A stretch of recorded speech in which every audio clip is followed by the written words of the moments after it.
Hi, I'm Sharon Eberhardt. I'm the program director of the Marsh International Solo Festival, and welcome to the Marsh Stream. I'm your host for Hank Greenspan's Remnants.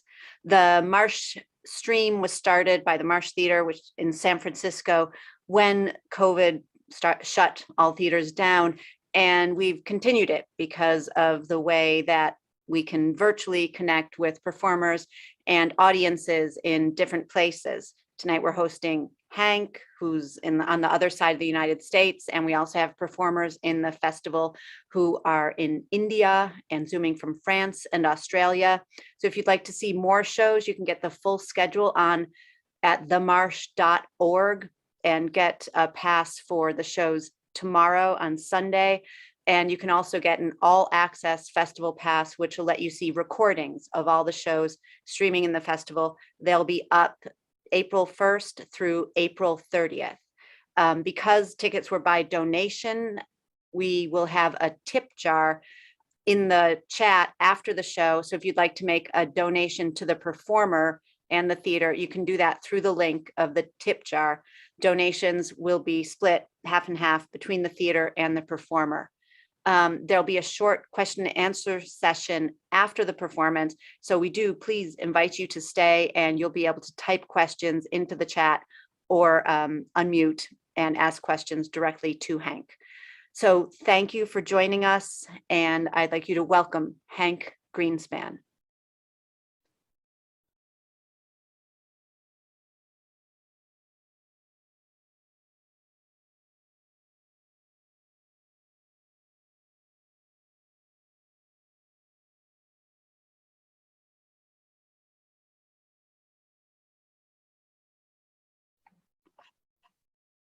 Do I unmute? What I'm seeing is Sharon's photo. Okay. So I'll be with you all in a second. I'm just, yeah, good. Well, now there's both of us. Can we clear it? Thank you. Thank you all. Thank you, Marsh Theater. Thank you, Sharon. Thank you, Blake. Thank you, David, all of whom contributed. And of course, thanks to all of you good friends who are here. And means a lot. Some of you have seen this piece before in one version or the other. Tonight will be different in some ways that I will mention. First of all, it's the first time I ever live streamed it as opposed to stage, and at least the whole show. So that is itself an adventure. Some of you know, trying to do this on Zoom has its own challenges. So if it's possible, here I become producer, to turn off objects or things that take broadband, not that I know what that is, that could take some of the juice or whatever the heck it is that matters, that would be great. I think it will assure the best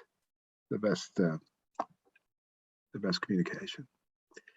So here are just a couple of things about the piece itself. Some of you know, I've been talking with survivors since 1970, almost over 50 years now, and which is to me mind-blowing. And my approach was not what we're used to, the single 2-3 hour testimony with a video or an audio recorder. It started that way. Of course, it was audio then. But I basically followed the survivors' leads. And not all, but many said, so Hank, come back next week, we'll talk some more, we'll talk, etc. So these were multiple conversations with the same survivor, sometimes over a period of weeks or months, sometimes with some people over years, with a few people over decades. And you'll see some of those people represented in the piece. And we all know that when we know people that way, every now and then, and these are friends at this point, our friend will say something that perhaps they've discussed many times before, but at this particular moment, they'll come up with an image or a cadence of voice or an emphasis that just nails you to the floor. I think often nails them too. You know, sometimes we're surprised, maybe often we're surprised at our own natural poetry. And what this piece does is to create a trajectory, at least that's its intent, of these kinds of moments. So they're not typical of any of our conversation about anything. They're very special moments, gifts really. So it's a collection of gifts which I want to transfer from having received them to you. And that's the other thing I want to emphasize. I don't see myself as playing survivors in this piece. What I see myself doing is something like the role, if we have a close friend, Jill, and Jill tells us something, as I just described, one of those natural poetic moments that just kind of like gets to the core. We will want to let another good friend know about what Jill said. And we won't give them a transcript of what Jill said. We won't give them a recording. We'll do some version of a little verbatim, a little paraphrase. Above all, we'll try to capture some of Jill's cadences, some of the ways that she spoke, as well as what she said. But that's different than playing Jill, yeah? So what I see myself doing in this piece is being the kind of mediating friend between that group of friends who are the survivors, especially those I've known over years and known well, the things that they said, some of what they said, and you out there as the other group of friends. So we're always among friends, yeah? And I have the privilege of sharing those kinds of moments that I heard from my friends here to my friends there. Yeah? It's the main thing to say in terms of how the setup this will go tonight. The piece has different segments. Again, it's a trajectory. Each has its own title, and I will say it. You know, when I do it on stage, usually there is a script there on a music stand, and I turn the page, which is one way of indicating. I don't use a script, but it suggests, okay, now we move to the next person. I'm not going to do that here, but I am going to be changing video backgrounds. So you'll see me do that. It's all out front. It's fine, because the point is not the technology. The point is to convey to you what my other friends conveyed to me. You know? So let's go. And I begin with a brief narrator's introduction. The voices of Holocaust survivors are themselves survivors. Each must draw on words and cadences that once belonged to entire communities, even while retelling how those communities were destroyed. And each must persist within a remembered terror that can still consume a voice, and sometimes does. Remnants is a gathering of such voices.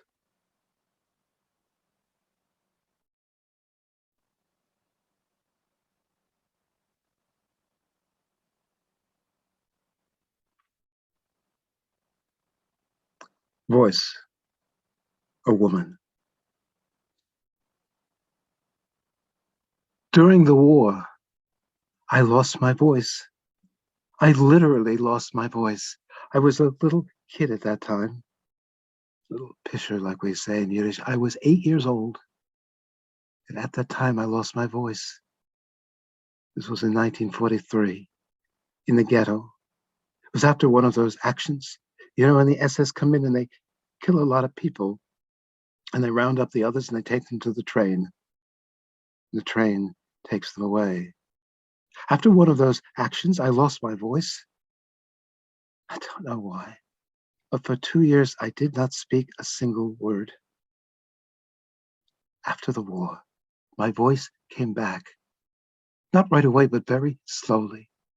This was in 1945 in a DP camp, a camp for displaced persons, mostly for Jews who had survived the war. During the day in that camp, I did not speak at all. But at night, when I was having a nightmare, I screamed. So that was how we knew I still had a voice, because during the day I was completely mute. During the night I screamed. There was a doctor at that camp, a Jewish doctor, who said, if the girl can scream in the night when she's asleep, so she can scream in the day when she's awake. And if she can scream in the day, so she can also sing or cry. And if she can sing or cry, she can speak words as well. The voice can be salvaged. The screams can be refined into cries, and the cries can be refined into words. So the doctor tried to help me. He took me to run in the hills near that camp, and he had me run with my mouth open so I could feel the air push up against my throat. And he told me to try to scream with the air in my throat, or make any sound at all. And soon I did start to scream when I was running, and then I was crying and making other different sounds. And eventually, the sounds became a voice. I could speak words again after 2 years of no words at all. Today, we have many words about the Holocaust. We argue, what does it mean? What should we do? What should we have done at the time? We argue for God and against it, for Israel and against Israel, for reaching out to others and against reaching out to others. We argue and we reflect, and we argue some more. But to me, when I think about the Holocaust, I remember the doctor. And I remember myself when I was a young girl running in the hills. Because to me, all our words, whatever we say about the Holocaust, are just so many different refinements of a cry. And the cry is just barely salvaged from a scream. And the scream is just barely salvaged from the silence.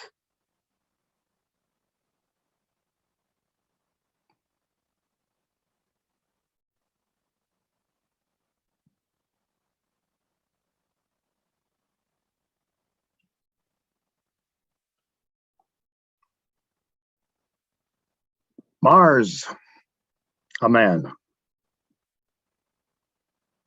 In the beginning, right after the war, we wanted to talk about it. I mean, if we could talk about it, we wanted to talk about it. We needed to talk about it. I wanted to talk about it a lot, but nobody wanted to hear. Like when I first came into this country, nobody wanted to hear about nobody wanted to hear about it. My own cousin, dentist in California, I met when I first came over here. He said to me almost the first thing, he said, Manny, I know what you went through. I saw the newsreels. I don't want to hear a word about it. That's what he said to me. I saw the newsreels. But you know, funny thing. To me, a funny thing I noticed made me think, maybe they did say something. This was 1947, 2 years after the war. Now, I noticed there were reports coming out, the first ones about unidentified flying objects. This was the beginning of all that, but the Martians are flying. So 1947.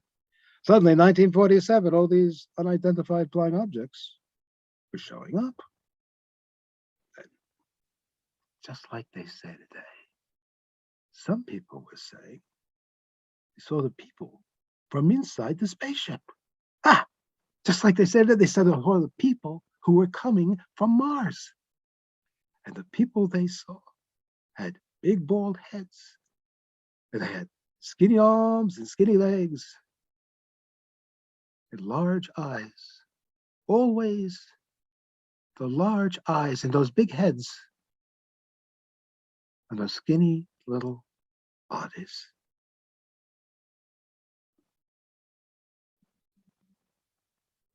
Now I said to myself, I've seen these people before.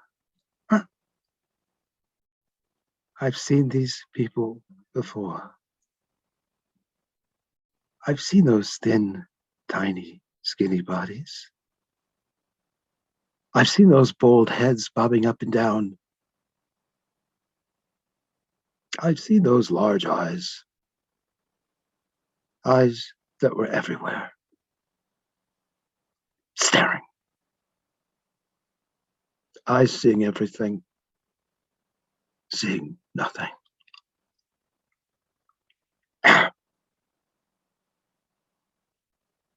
I've seen these people before.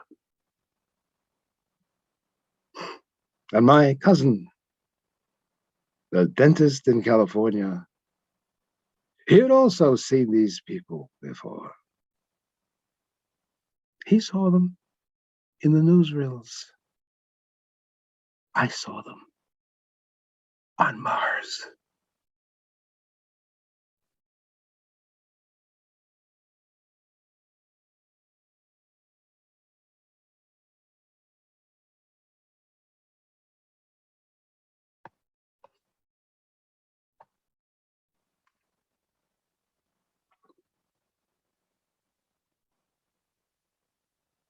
Burying the cemetery, a man.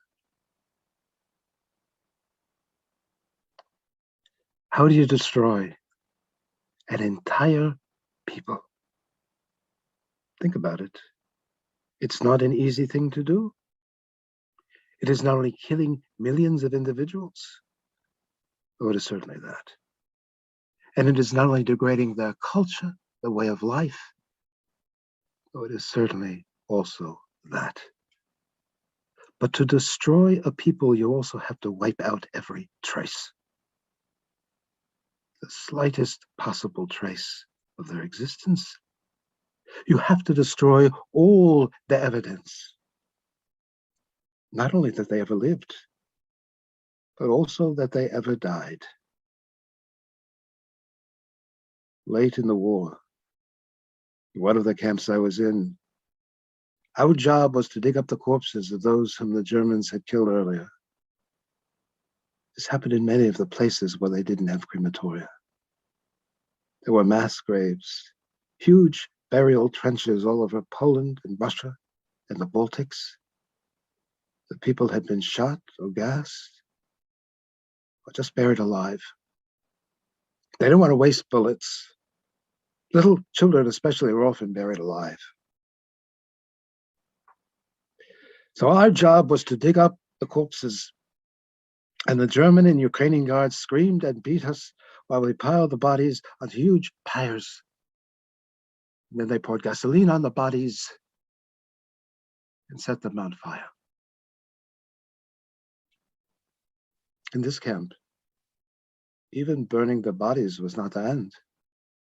They also took the gravestones from the Jewish cemeteries in that area, and many of the stones they had us break up, turn them into gravel to use to pave the muddy roads.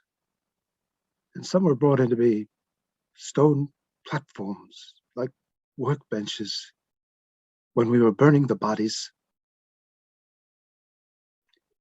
After the bodies were burned, we had to collect all the ashes and put them on the workbenches, on the gravestones.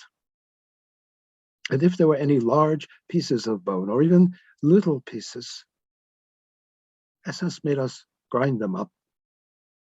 We had other pieces of stone from the gravestones. So we were able to grind all the pieces of bone into a fine gray powder. Chief SS officer had a sieve that he carried, and all the prisoners had to bring him the ashes they had ground up.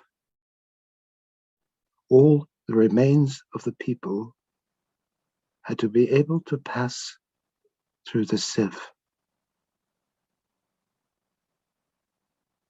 At the end, gravestones that we were using as workbenches were also ground up, and the gravel and the ashes were mixed together with sand, spread around in the soil, and more soil was added over that, and grass seed was laid down.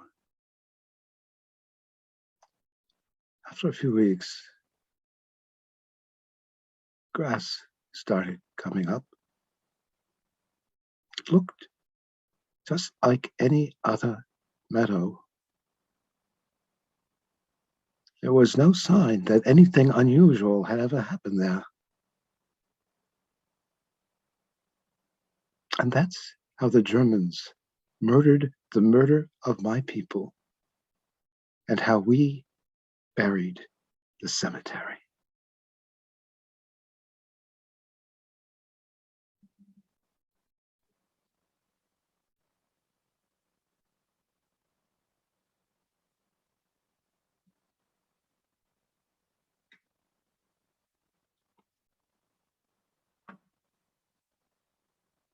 Missing persons, a woman.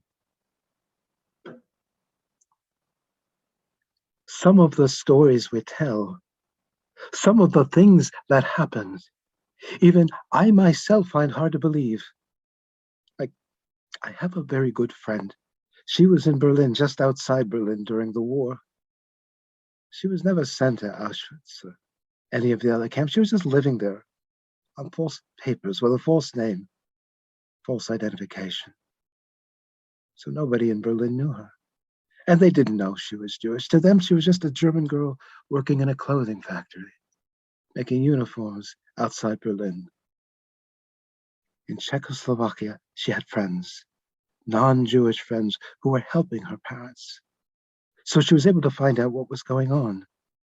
And she heard from these friends that her parents and her little brother and her sister had been taken to Theresienstadt. Now, Theresienstadt was a camp, but it was not considered as bad. This was because the Germans kept it as a kind of showplace, a camp where they cared for their prisoners. But then, at the end of 1943, they took my friend's family to Auschwitz. She found out because even in Auschwitz, the Czech Jews from Theresienstadt were kept for a while in a special camp, and they were made to write postcards about how well they were being treated there. The friends of her family received one of these postcards.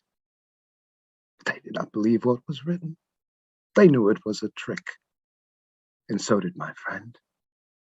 And in fact, there was no more word from her parents or her little brother or her sister. They'd all been taken to the gas. My friend did not know exactly what happened, but she knew that her family was gone. This was already 1944, and almost all the Jews were gone. They were gone from Germany. They were gone from Czechoslovakia. Millions of Jews were gone from Poland. So my friend, she did a crazy thing. She herself does not know why she did it. Maybe it was despair. Maybe she no longer wanted to live. Maybe she really was crazy. She didn't know what she was doing. But she called the Gestapo headquarters. She just called them up on the telephone. The very people who were taking the Jews away. And when the Gestapo officer answered the phone and asked her what she wanted, she said she would like to report a missing person. And who is missing? The Gestapo officer asked. My friend said that her mother was missing. She had been in Theresienstadt and then she had been put on a train. Now she was missing. And my friend said that her father was also missing. A sister and a little brother. She gave the Gestapo officer their names, just as though it was normal circumstances. And then she described them for him so he would know them if he found them.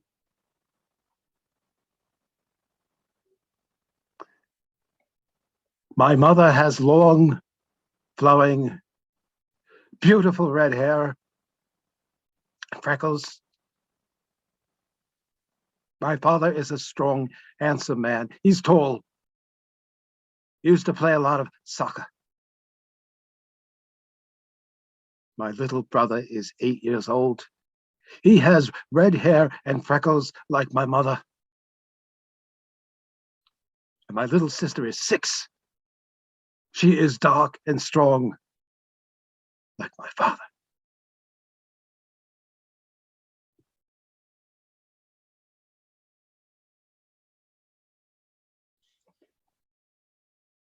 And the Gestapo officer took all the information.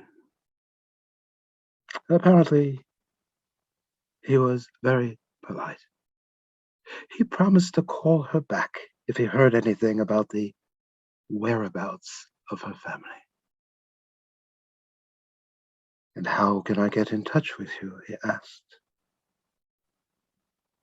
And my friend told him where she lived.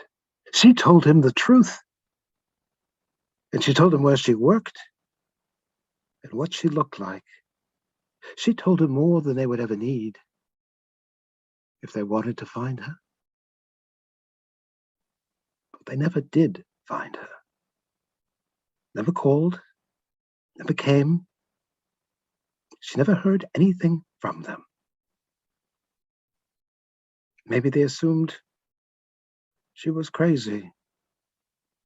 Maybe they assumed she was already dead.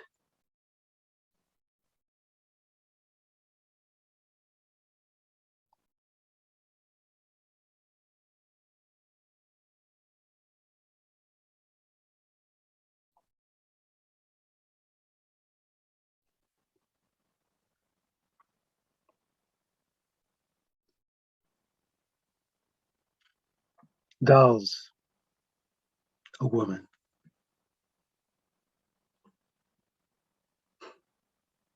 All they did on Kristallnacht was decapitate my dolls. I had a wonderful collection. I was a little girl who loved all her dolls. We were lucky.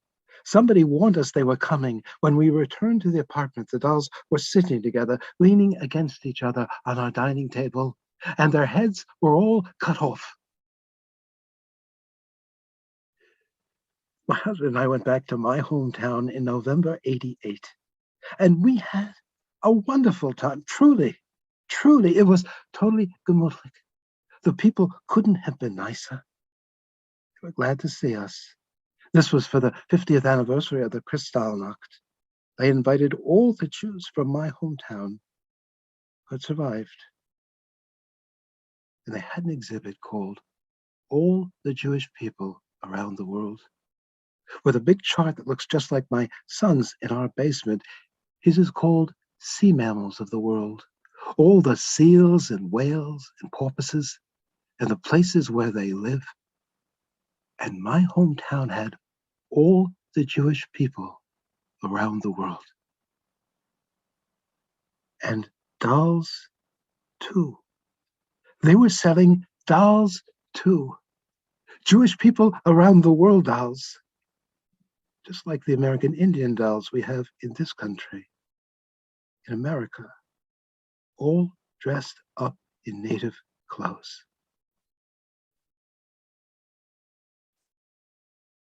And a lovely little girl came running up to me, German girl from my hometown, and she had one of these dolls, a little blonde German Jewish doll.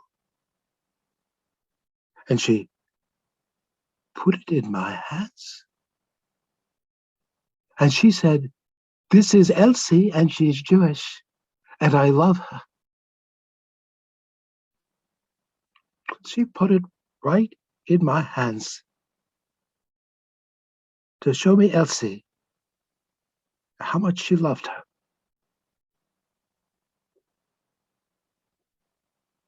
And my husband turned completely pale. I swear to God, he was absolutely white. He knows me well. He reads my mind. I'd do anything. I just gave it back. I did nothing at all. I just gave it back. I didn't tear its head off.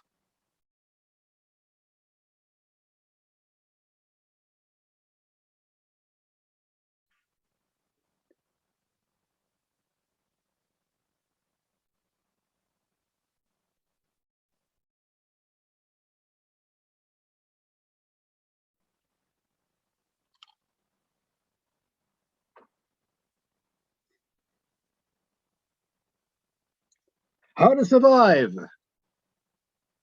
a man. Whenever I speak, somebody always asks me, how did you survive? That's what they always want to know. How did I survive? What gave me the strength to go on? What gave me the hope to get through? I don't know why they always ask this.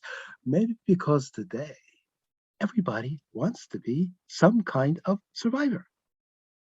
Like, I go to the bookstore and I look at the books, and they have How to Survive the Loss of a Love and the Survival Manual for Young Parents. Then they have Surviving the Breakup if you're going to get a divorce, Step Family Survival Guide if you're going to get together. Doesn't matter if you're losing people or you're gaining them. It's survival either way. And everybody wants to be some kind of survivor. So I was curious. I decided to read one of these survival books. This was Norman Cousins, a Jewish guy. And he wrote The Anatomy of an Illness. Have you read it? It's about how he survived an illness. See, Norman Cousins, he got some kind of bad arthritis. In the meantime, he had a lousy doctor. So he gets another opinion. He finds a doctor who lets him do whatever he wants. So what does he want to do? He takes a lot of vitamin C, he watches a lot of funny movies, and he laughs. And eventually, his arthritis goes away. He says that laughter and jokes give a big boost to the immune system. Now, apparently, the immune system has a sense of humor. Anyway, Norman Cousins, he says if you want to survive, you should look at the right side, watch the comedians, and find a doctor who's not a sourpuss.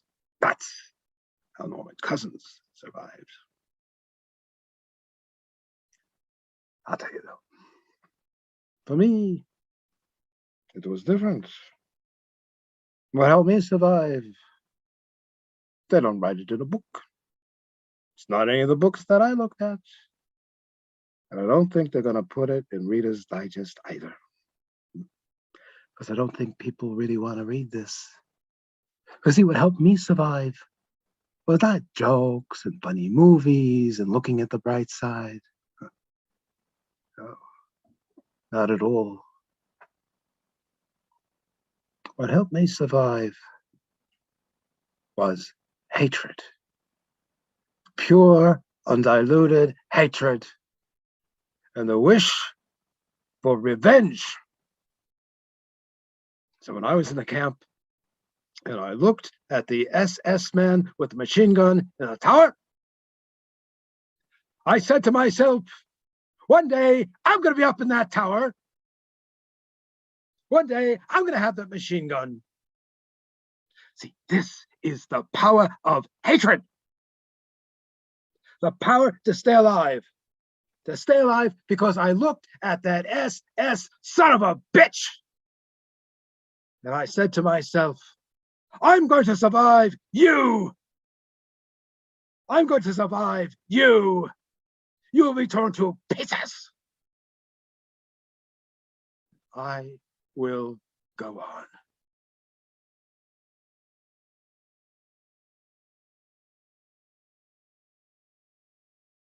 And thank God I did. Thank God I did. To myself. Thank God I did.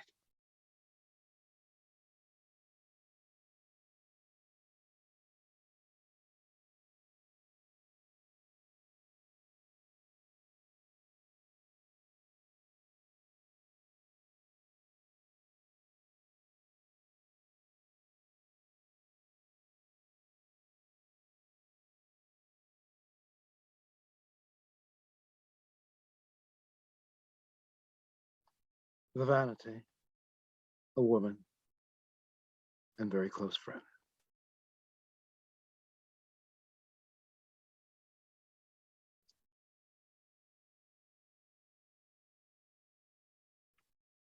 Whenever I'm introduced as a survivor, I'm a little bit uncomfortable. I mean, what do people want? What do they expect? In the beginning, until just the last few years, nobody wanted to hear from us. Everybody said, this is to forget. Life goes on. Hush up your bad dreams. Like, This may sound silly, but we heard in this country, when you laugh, the whole world laughs with you. And when you cry alone. So that's exactly what we did. We said, we're Americans too, and we are. And we kept our memories to ourselves. Now, today, everybody makes a big deal out of it. I mean, they don't just invite us to speak, but they turn us into some kind of heroes. They talk about the special wisdom we're supposed to have and the precious legacy we're supposed to pass on and all the tales and legends we're supposed to be able to retell. What is this? A bar mitzvah? A celebration of our Jewish roots? I mean, we, whose roots were totally destroyed, are supposed to have a precious legacy. And we, who can hardly speak at all, are supposed to tell you fabulous tales and legends. In the beginning, people were silent. Today, they are stupid. But I'll tell you, I'm stupid too. I don't have wisdom. I don't even know what I think. I mean, I lived through it. I remember it. But even I don't know what the Holocaust means or what we should believe about it. One memory I'll tell you, because then maybe you'll understand this stupidity of mine. You know, I was part of the time in Birkenau. That was the part of Auschwitz where they had the gas chamber in the shower room and the crematorium. Birkenau was where they killed most of the people in Auschwitz. And I was in a group of prisoners who sorted the clothes of those who had already been gassed and burnt. After they went into the shower room, gas chamber, we came out and packed up the clothes they left behind. And also in Birkenau, there was the prisoners' latrine, you know, where we went to the toilet, which was really just a bench with a row of holes over a pit filled with quicklime. So this was where we went to the bathroom. And in the latrine of Birkenau, the SS took one lady, one of the prisoners, and they made her the Scheißkapo. This was a joke for the SS. It means the shit commander. That was her title. It was on a sign she wore around her neck.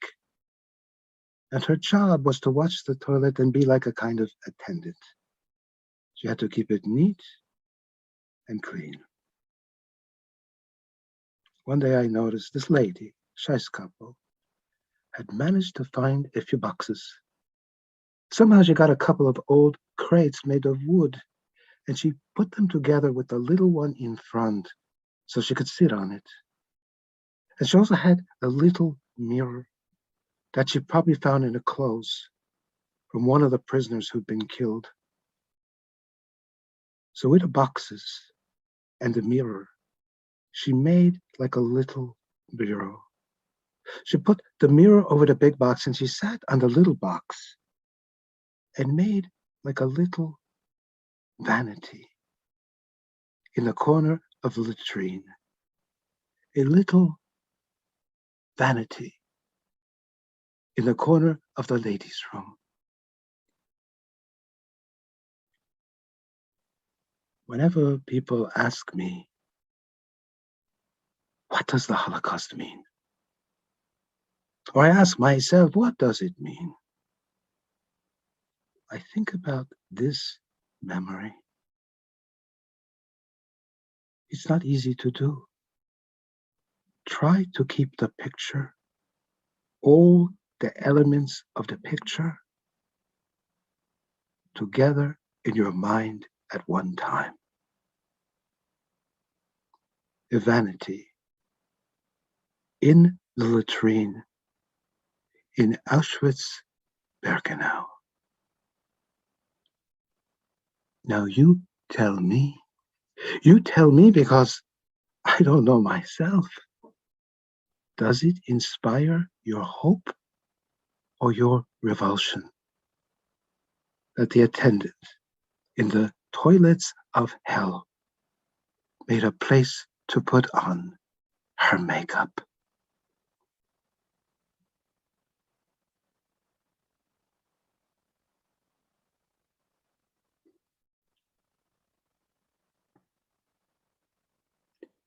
Thank you.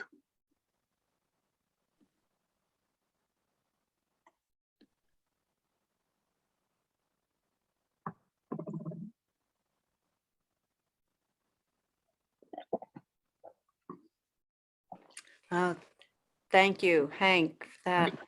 And now Blake is going to turn on the chat. So we invite Great. anyone, please do participate in the discussion by typing questions in the chat. And you could also ask to unmute if you'd like to raise your hand and ask a question verbally. So once the chat is on, but so I'll ask Hank, so you talk about in your introduction doing other versions of this. So do you have other stories? No, they're not so much other stories, but you know, it's really what I said. I've never done a live stream of the whole piece. I've done segments. So it's really that's Okay. oh, and I should say the other thing is the use of background, which goes with the doing it in this format. I usually just do it on a bare stage. It's deliberately a very minimalist piece. I've always resisted, you know, people have suggested music or this and that. I never want to do that. It's got to be the words and the voices and so on. That's what it's about. But for this context, I thought maybe having some background could be useful, if as long as it wasn't too tendentious. Yeah, it was interesting. You know what I mean? I mean, I thought that was interesting that in the talking about the woman who spent 2 years old without a voice, the picture, the modern picture of the children in masks. Okay, Harriet Seppenwall, you had a question or you wanted to make a comment? Harriet. Hi. I don't know if you can see me. It says they don't want me to. They don't want my picture. Okay, so well, I don't know. It says that. Okay, so Hank, I'm really excited. I planned my whole day around this. I was even ready at 5 o'clock Eastern time, but I was wrong, and I waited. It was very powerful. I remember that you performed some excerpts. I don't remember if these were the same ones. I think these were different. At a Association of Holocaust Organizations in That's when you saw it. Yeah. I mean, the one that was added later than the other 6 was Dolls. That was maybe 15 years ago. So, you know, you may not have seen that one. Then, and again, the backgrounds are, of course, not what I've done before. Well, your choice of the backgrounds, the first one, the children, who are about the age of the first person you spoke about, wearing masks, but clearly, you know, modern children. That's today. That's, you know where that is, of course. And the last one, you know, I know that latrine. The very first time I saw that latrine was in Kitty Returned to Auschwitz, which for me was one of the classic movies of all time. And I was able to invite the director of that film to speak at St. Elizabeth, which is now St. Elizabeth University in New Jersey. And I said to him, everybody who has seen that film wants to see it again. Why not you release it at that time in a DVD? He told me that he had sold his rights to it to someone who said they were going to share it, and it was never shared again. Then I went to Auschwitz and I saw this latrine myself. I will tell you that when I was there 20 years ago, I didn't think it would mean much to actually be there. A lot of people don't, you know, who are in our field, and you say, well, you know, what's there? I mean, it's not there.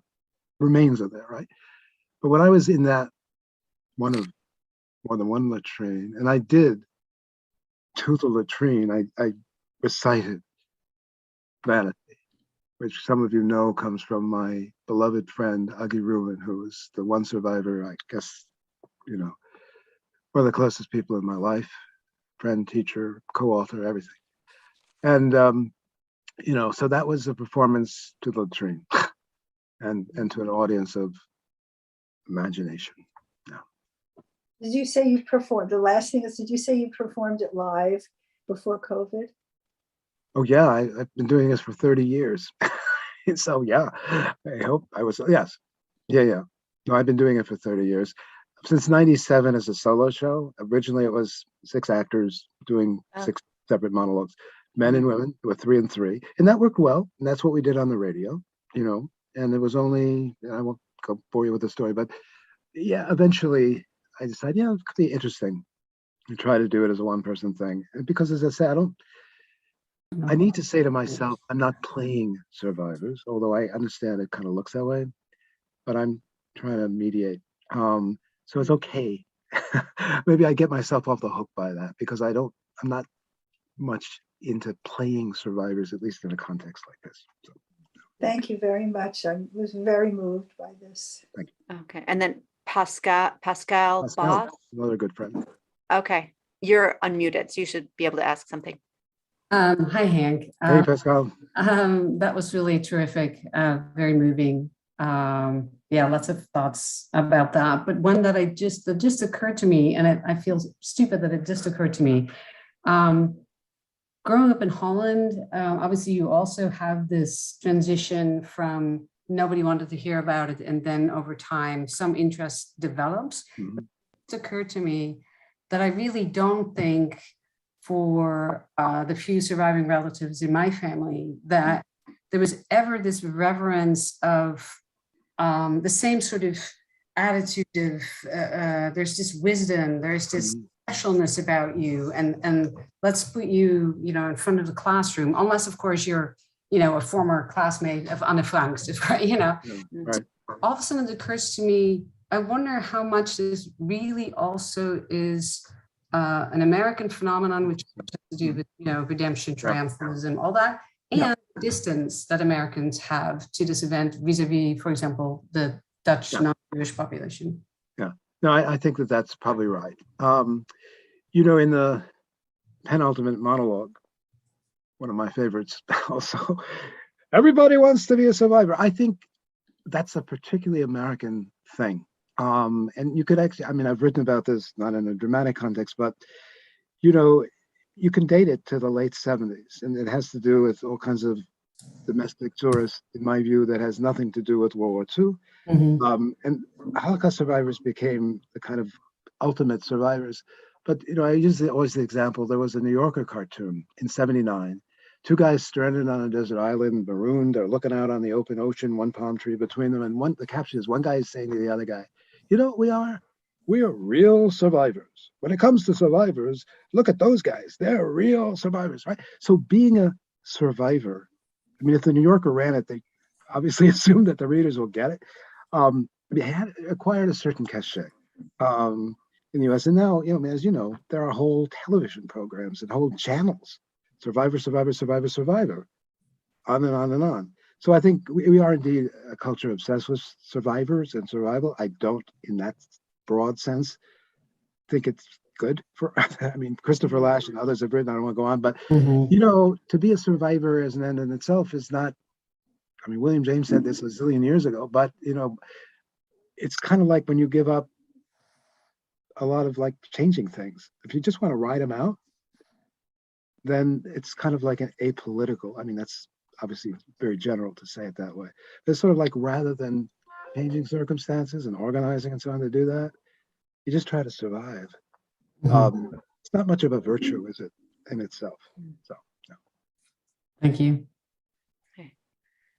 All right, and then Froma Zeitlin. Hi, Hank. Hello, Froma. Old friend. Thanks so much for That coming. was really fabulous. The one I saw had different people doing it. Yes. This is the first time I saw you as an actor in your own right. No, and what I wanted just to say, that oddly enough, I just watched a film, I think it was on Netflix, called Bombardment, The Bombardment, which was based on a true story. At the end of the war, the RAF came in, was supposed to bomb this prison, this Gestapo headquarters, and they made a mistake and hit a children's, they hit a school as well. And anyway, but before then, when they would, the Germans were still strafing, they, a child watched a wedding party in a car that they mistook it, actually made a mistake, and thought it was a high-level German. In fact, it was a group going to a wedding. And the kid loses his voice. That's why I was thought about it. Yeah. And they try everything. They try terrorizing him and everything. And they finally send him to Copenhagen to, be with his relatives. And after the bombing, he is the kid. He finally he can't speak, but he can write. And he can write, but he describes the victims. And then ultimately, of course, he gets his voice. So it really was, it's very recent, this film. Yes. And I thought it was actually very, very well done. Interesting. Yeah. So focused on this child with the lost voice. And and you'll know this, I mean, in childhood trauma, being muted is pretty typical. I mean, severe trauma. And indeed, if one thinks of a classic nightmare, one of the paradigmatic things about a nightmare is, I wanted to scream, but nothing came out. That being in molasses, being stuck.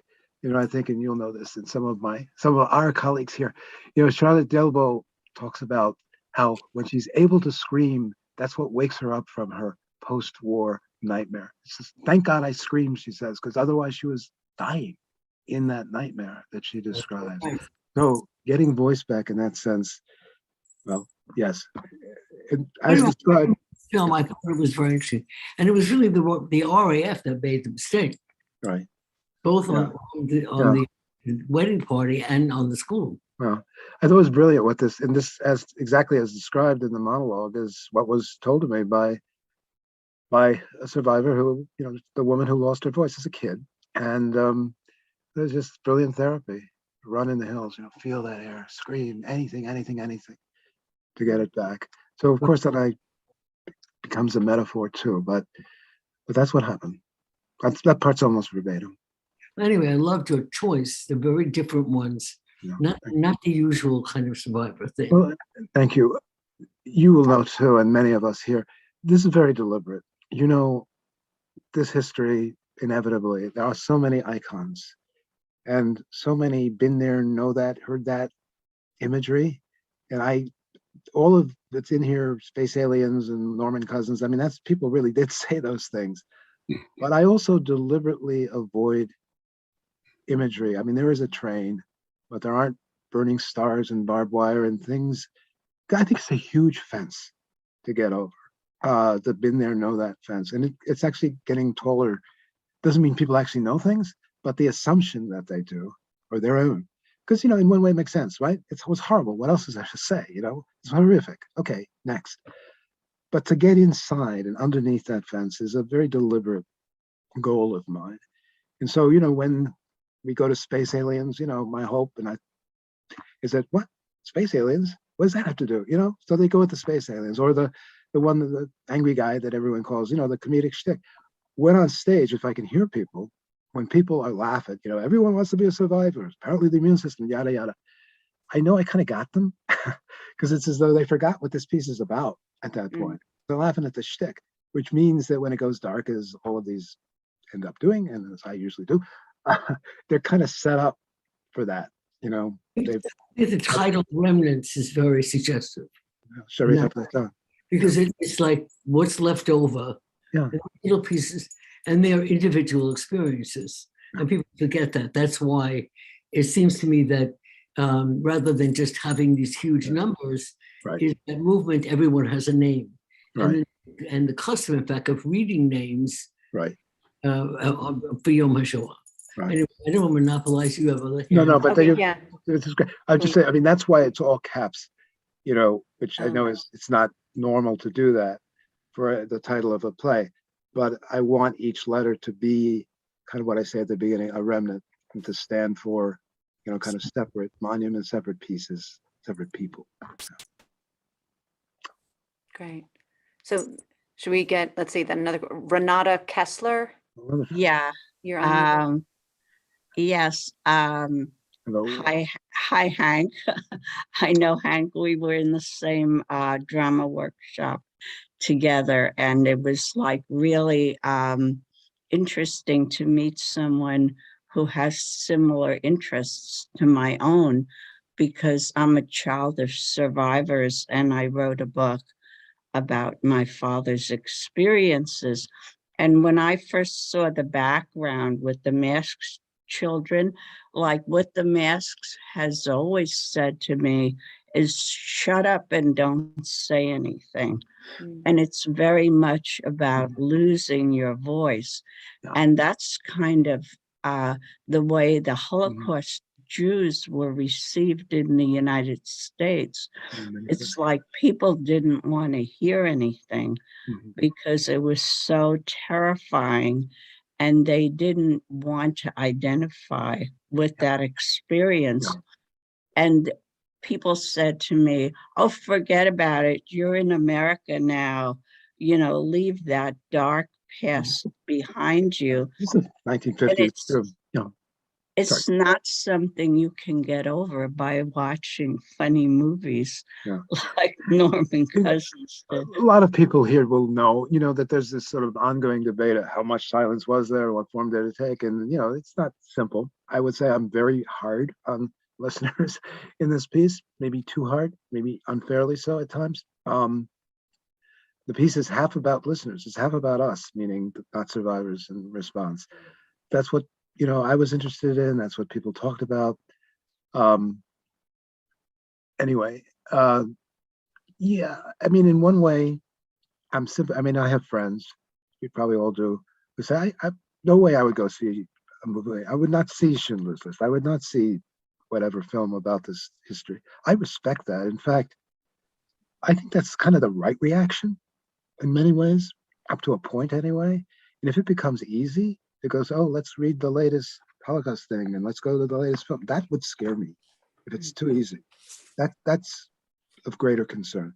So in terms of survivors, yeah, they went through a lot of stigma. In a way, they still are. I mean, either then it was more damaged goods and guilty, ghostly, afraid, etc. Today it's more heroes, but we still have the whole trauma shtick, which saying that way already tells you what I think about some of the use of that term. Not only about survivors, but in general. I think we're kind of addicted to trauma, like we are with survivor. I mean, much wider than Holocaust. But anyway, the point is, survivors have really complicated lives, most of them. And so do we have really complicated lives. That doesn't make us them. We're complicated in the same way. But my push has always been, let's try to deal with as much complexity as we can handle for them and for us, and not turn people into icons, into epiphenomena of history, whatever they've experienced. Let's engage them. Okay, again, survivors are us. Doesn't mean we're survivors. But, if they're not us, then it's kind of like it didn't happen to anybody. That's the bottom of that slippery slope. And with I agree.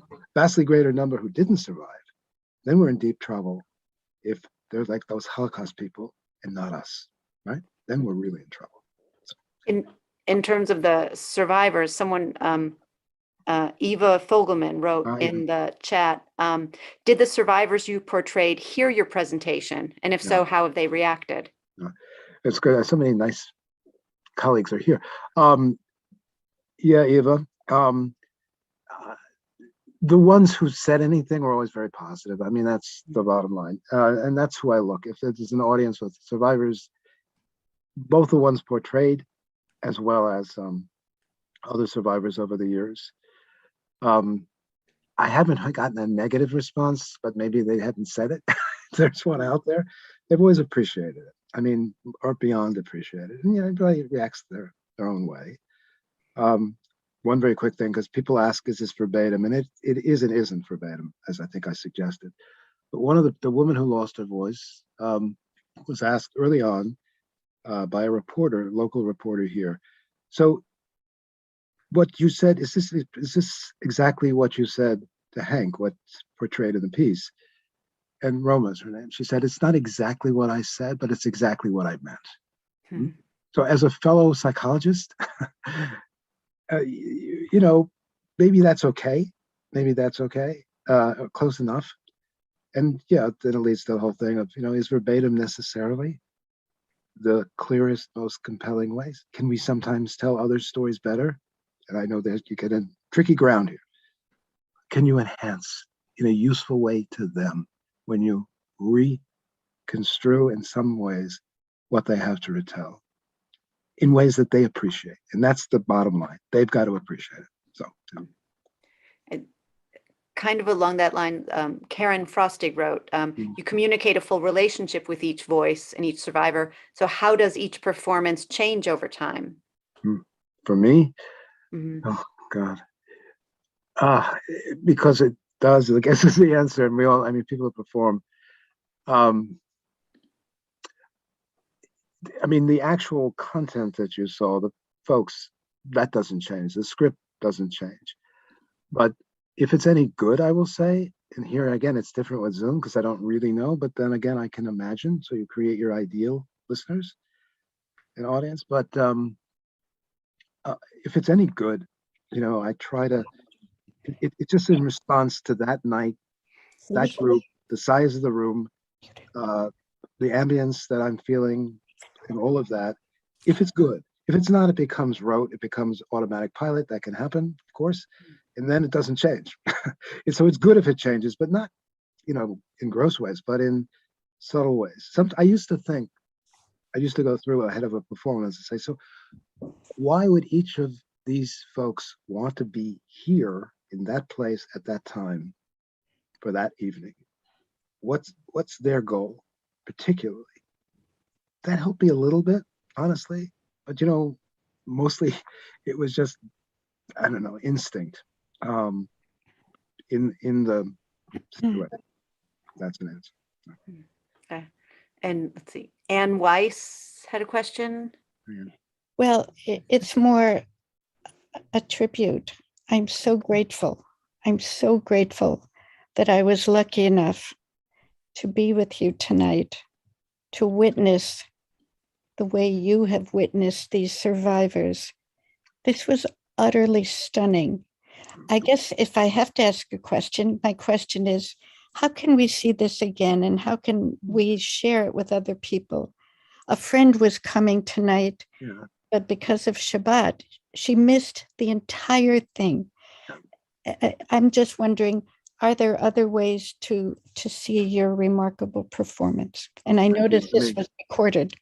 Yeah, so I don't want to speak for Sharon, but indeed, if you pay 25, I think it's 25, then it's not too late to do that, to access, or is it? The recordings will be posted as soon as we can. They each have to be processed and uploaded. We've got a lot. So definitely by April 1st, they'll all be on the Marsh's Marsh stream. So if you go to themarsh.org and you get the all access festival pass, you can watch the videos. They'll be up for the month of April.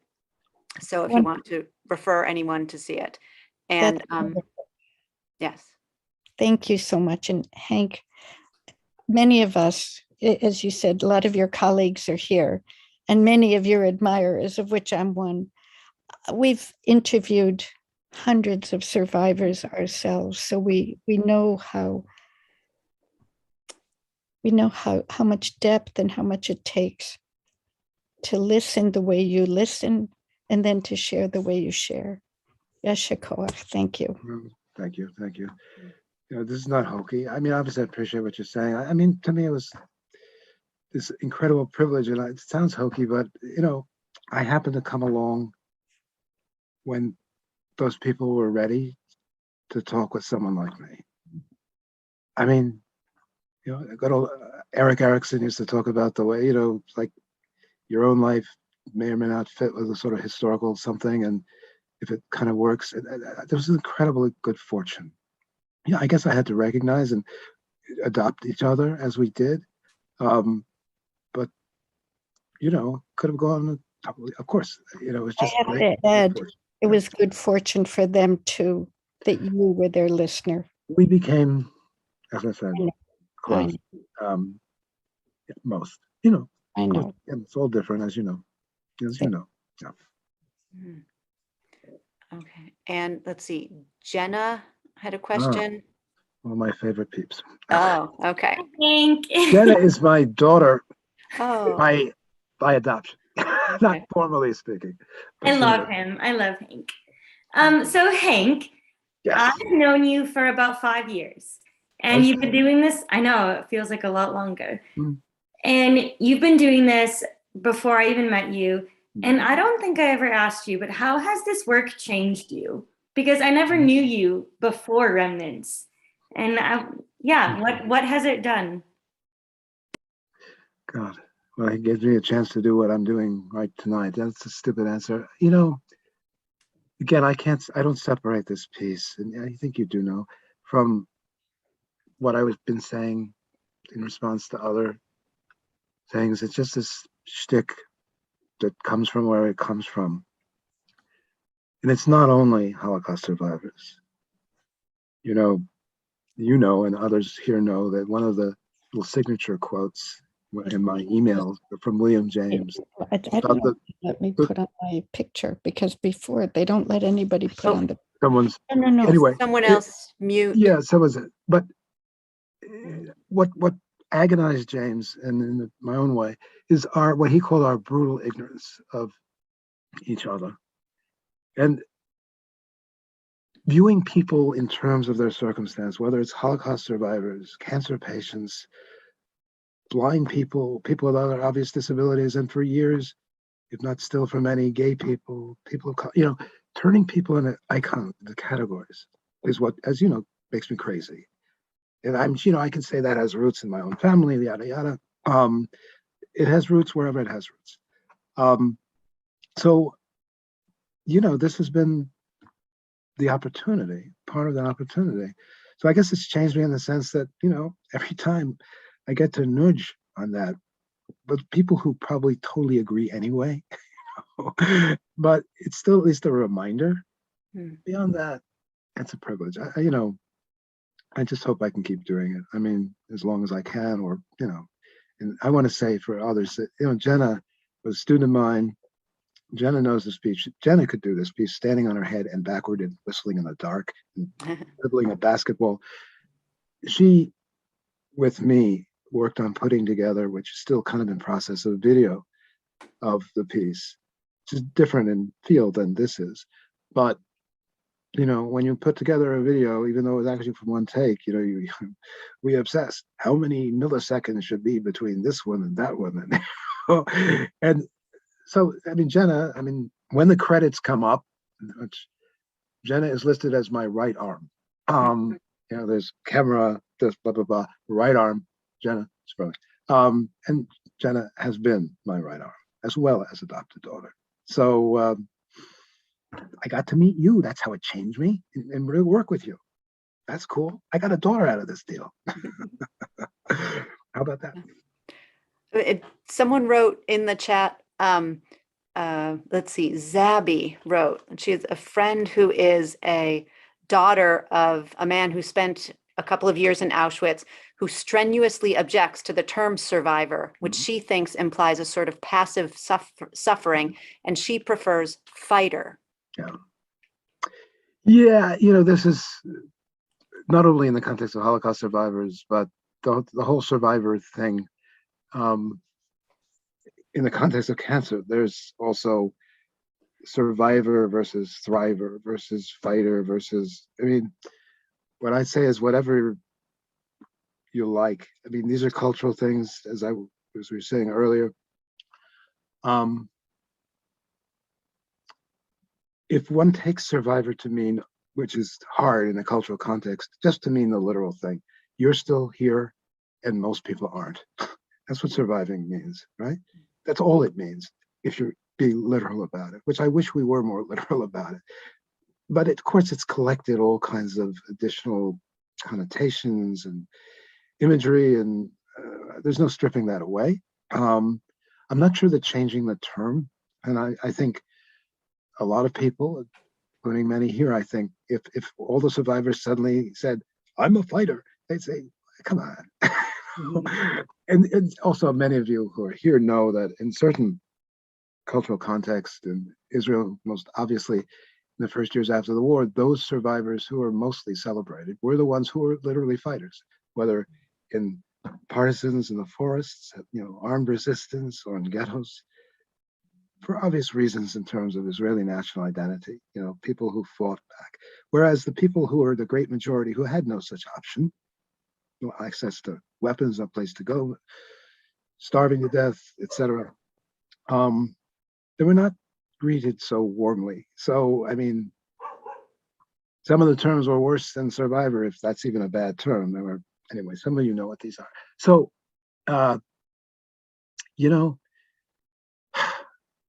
given the options and understood in as close as we can to that literal sense of, so you survived, you're here, okay, next.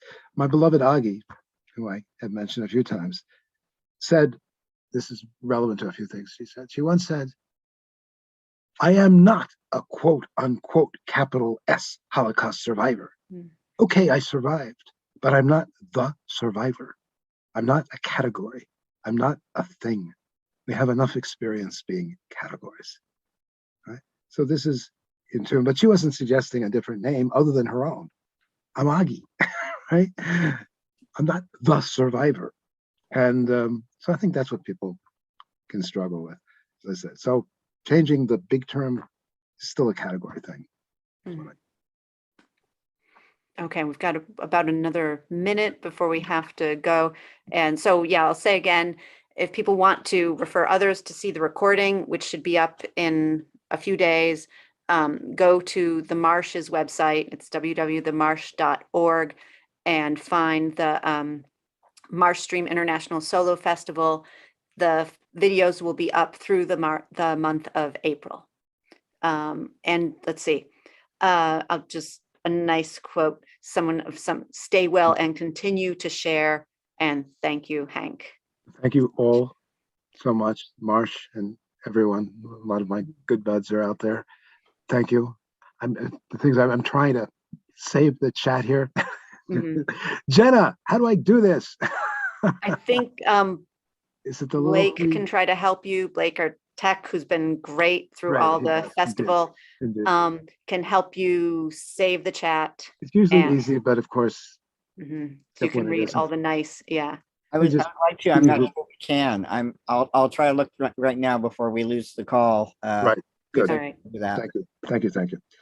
Again, thank you, everybody, and peace. Yes. And power. What we need. These are our witnesses now. The kids behind me. These are our witnesses now. Okay. All right. Thank you. Good night.